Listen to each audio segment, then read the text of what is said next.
It's June 1st, and that means hurricane season is here. NOAA, the National Oceanic and Atmospheric Administration, is predicting a near normal storm season in the Atlantic.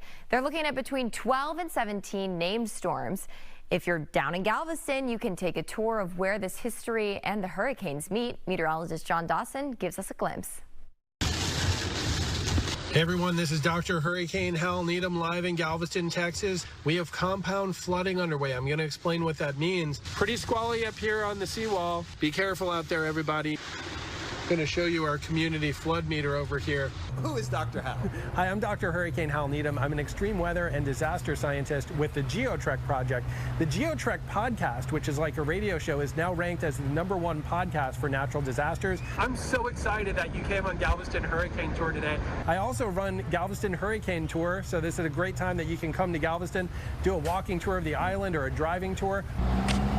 We also have a lot of people that are storm survivors.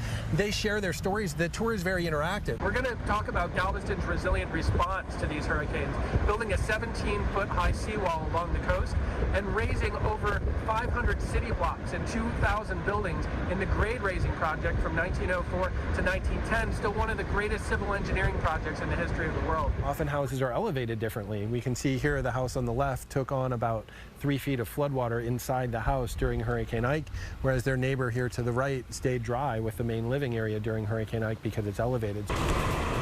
JD, this is really a relic from the past. We used to correlate hurricane categories with saltwater flood levels before Hurricane Ike in 2008, but Ike, Katrina, and other storms proved that we cannot actually do that. And so this is kind of a relic from the past, not how we communicate risk today.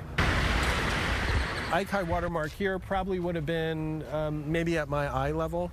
But Ike came in as a Category 2 hurricane, and so a lot of people thought, wait, Category 2, that's in the red down here. And so if you were in a home that was slightly elevated, you might have thought, we have no need to evacuate, it's only a Category 2.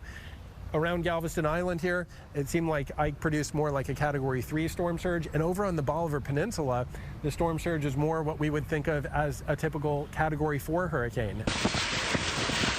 You know, Harvey was the most recent storm to really impact the Houston area, and I don't see a marker for that. Isn't that interesting? We did have a Harvey marker. It was right down there on the ground. It was lower than these 5 saltwater flood events, and so that's part of the picture. Here along the coast, our bigger threat is actually saltwater flooding. When you get up to Metro Houston, it tends to be more from freshwater flooding from a heavy rainstorm like Hurricane Harvey.